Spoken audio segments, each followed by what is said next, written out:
Bonjour à tous. Cette vidéo permet de faire le bilan sur la force de gravité. La force de gravité est aussi appelée attraction gravitationnelle ou force de pesanteur. C'est la force exercée par une planète ou un satellite sur les objets. Par exemple, pour nous qui sommes sur Terre, la Terre exerce sur nous une force. Mais ça peut aussi être par exemple sur des satellites comme le satellite de la Terre, la Lune. Par exemple, donc la Terre exerce une force sur nous, c'est la gravité. C'est pour ça que nous sommes attirés vers le sol. Dans cet exemple ici, quand les personnes sautent de la falaise, elles sont attirées vers le centre de la Terre et c'est ce qui fait qu'elles tombent dans l'eau. Est-ce que la force de gravité est une force de contact ou une force à distance? C'est une force à distance. En effet, il n'y a pas besoin qu'il y ait un contact entre la Terre et les objets pour que la force de gravité s'applique. Par exemple ici, le coyote a bien les pieds sur terre et il est bien attiré vers la terre. Dans cette situation ici, le coyote n'a pas les pieds sur terre, il est entre guillemets dans le vide et il va être attiré vers la terre. Il n'y a donc pas besoin qu'il y ait de contact, c'est une force à distance. Alors, le scientifique qui l'a mis en évidence en premier, c'est Isaac Newton, que voici. Selon la légende, il aurait compris cette théorie en recevant une pomme sur la tête alors qu'il faisait la sieste. C'est sûrement pas tout à fait le cas, même si il parle des pommes qui tombent de l'arbre, mais peut-être qu'il l'a simplement observé. On va voir les caractéristiques de la force de gravité. On va s'intéresser aux 4 caractéristiques d'une force. Je vous rappelle qu'il s'agit du point d'application, de la direction, du sens et de l'intensité de la force. Commençons par le point d'application. Le point d'application de la force de gravité, c'est le centre de gravité.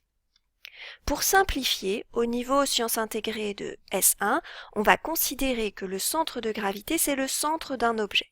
Par exemple, ici, si je dessine une pomme, je représente le centre de gravité à peu près au centre. Bien sûr, c'est un petit peu plus compliqué, surtout si la masse n'est pas répartie de manière équitable dans l'objet. Alors, on va voir maintenant la direction et le sens. La gravité est une force qui s'exerce selon la direction verticale et elle est dirigée vers le centre de la Terre. Si on représente ici notre planète, la planète Terre, voilà le centre de la Terre et une personne qui est à la surface de cette planète. Bien sûr, les échelles ne sont pas respectées puisque le rayon de la Terre c'est 6400 km. Donc si on avait respecté l'échelle, la personne ici, elle serait vraiment minuscule. On a vu tout de suite que la force de gravité s'exerce au niveau du centre de gravité, que je représente ici.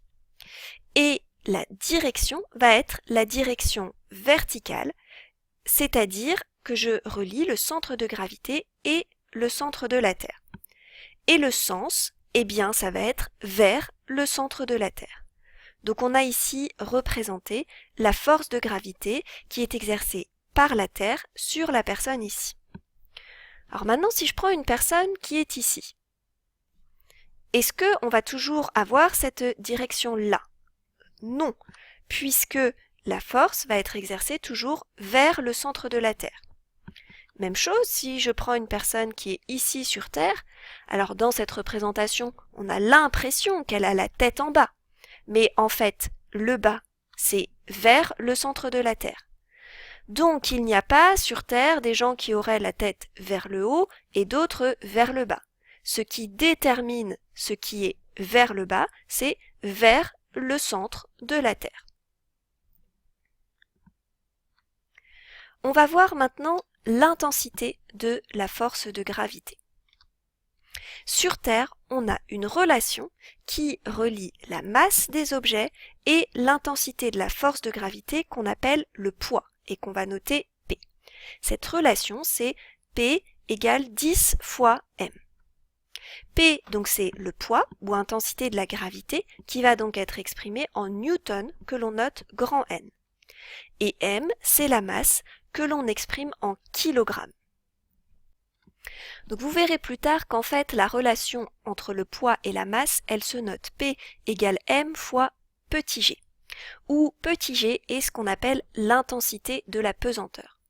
Sur Terre, l'intensité de la pesanteur vaut en moyenne 9,81 newtons par kilogramme. Et par exemple sur la Lune, c'est beaucoup plus faible puisque l'intensité de la pesanteur vaut 1,622 newtons par kilogramme. On va maintenant s'intéresser à la représentation de la force de gravité. On a vu qu'on représente les forces par des flèches. Une force est représentée par une flèche. Pour savoir comment la représenter, il faut qu'on connaisse les 4 caractéristiques. Le point d'application d'abord. La flèche doit partir du centre de gravité. La direction de la flèche, c'est la verticale. Le sens de la flèche, c'est vers le bas, c'est-à-dire vers le centre de la Terre. Et la longueur de la flèche doit être proportionnelle à l'intensité de la pesanteur. On va voir ça avec un exemple. On va représenter la force de gravité qui est exercée sur une personne qui a une masse de 70 kg. Donc voici le schéma. Quel est le point d'application? Le point d'application, c'est le centre de gravité que l'on va représenter sur le schéma. Quelle est la direction? La direction, c'est la verticale que l'on représente ici sur le schéma. Quel est le sens? Eh bien, le sens, on l'a vu, c'est vers le bas. Donc on représente ici sur le schéma le sens vers le bas.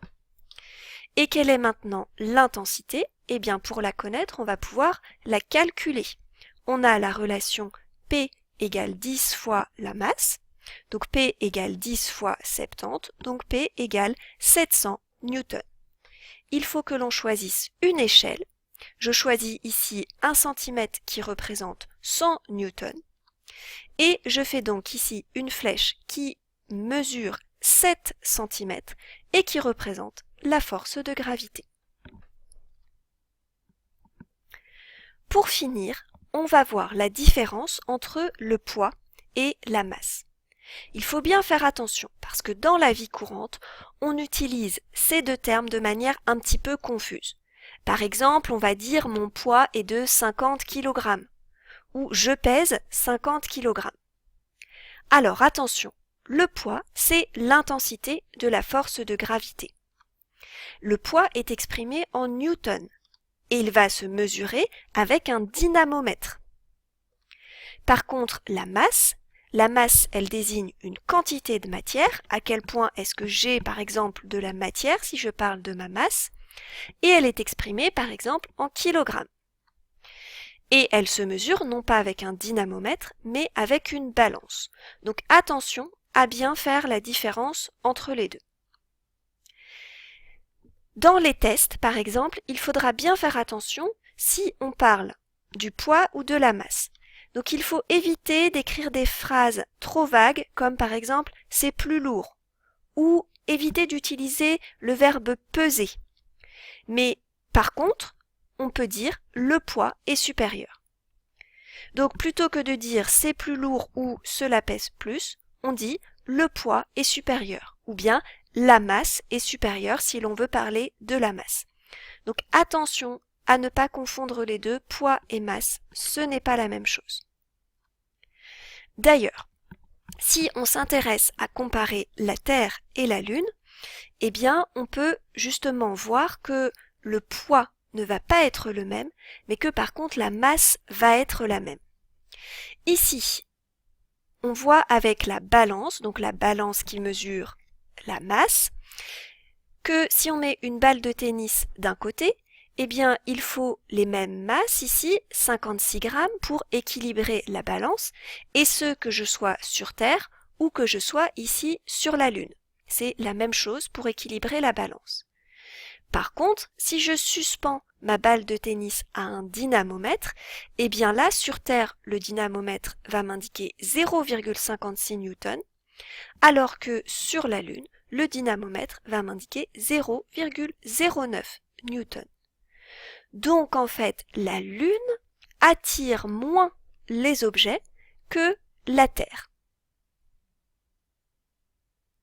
C'est pour cela que les astronautes, lorsqu'ils vont sur la Lune, ils se sentent beaucoup plus légers et ils font des bonds qui sont assez impressionnants. Ici, un exemple fictif avec Tintin et le capitaine Haddock qui est ici sur Terre avec sa combinaison. Et ensuite, donc quand il est sur la Lune, il dit je marche, je cours, je saute, et là il est surpris par le saut qu'il peut faire. Et pourquoi est-ce qu'il peut faire ce saut-là? Parce que l'intensité de la pesanteur est moins importante sur la Lune. Donc selon la planète, la Terre, Mars, ou le satellite, comme par exemple la Lune sur lequel on est, l'intensité de la pesanteur ne va pas être la même. Je vous remercie pour votre attention. J'espère que cette vidéo a été claire. N'hésitez pas à poser des questions si vous en avez.